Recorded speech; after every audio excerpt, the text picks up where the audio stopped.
Hello everyone, this is Daulat Mohammed Jeffrey welcoming all of you to IPO TV. Today with me right now is the Russian MP. Hello sir. Hello. So how is everything in Russia? It's a big country. The biggest and it has a glorious history. And moreover, I can tell you that this is the only one country which has so many neighbor states. Yeah, exactly. We are champion in that. Yeah. And many mega powers are also your neighbors. The geographical situation is like that.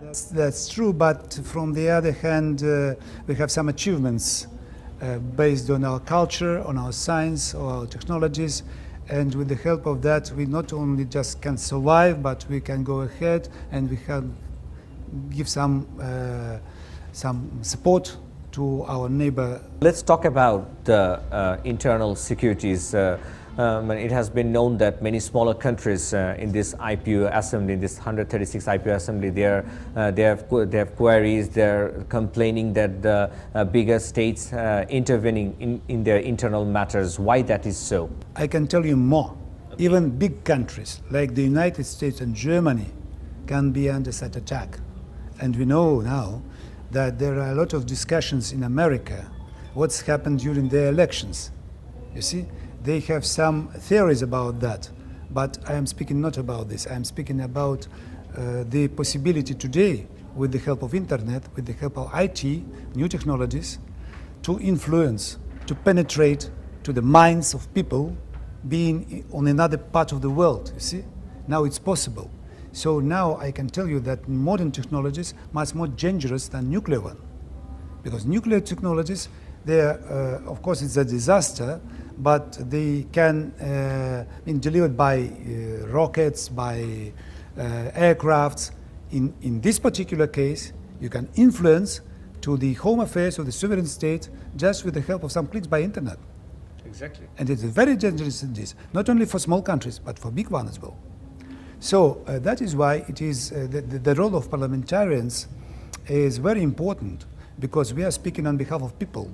And people, it is the only base of any states, because power must belong to people and not to your neighbor states or not to somebody from the oceans, just for your people. So now we prepare, together with our colleagues from different continents, a draft of the resolution about the role of parliamentarians to against interference in the home affairs of the sovereign states, based on these United Nations principles. Everybody thinks that the America and the Russians are now at their best time, because everybody thinks that Trump favors Russia, isn't it? No, he is not. No, of course not. It's a result of American propaganda, but this is propaganda not for everybody in the world.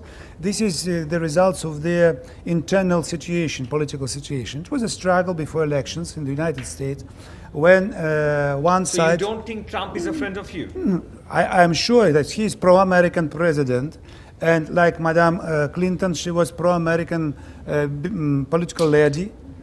They are not pro-Kremlin, they are not pro-Russian, they are pro-Americans. But America now split. There are two camps struggling against each other. And talks about Russia is just instruments in their internal political life only. The difference between... To uphold the arch rivalry. Look, the only difference I can see between, let's say, Obama and his team and Mr. Trump and his team is that Trump says we have to think about American development in America.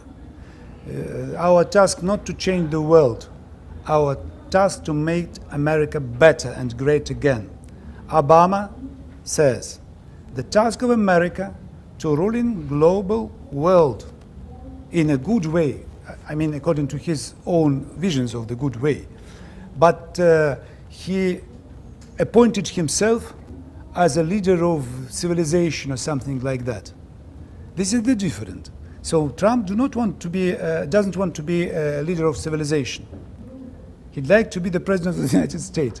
And we respect that, because, you know, that responsibility of any president is only inside their own countries or in the international organizations where they're member states, and that's it.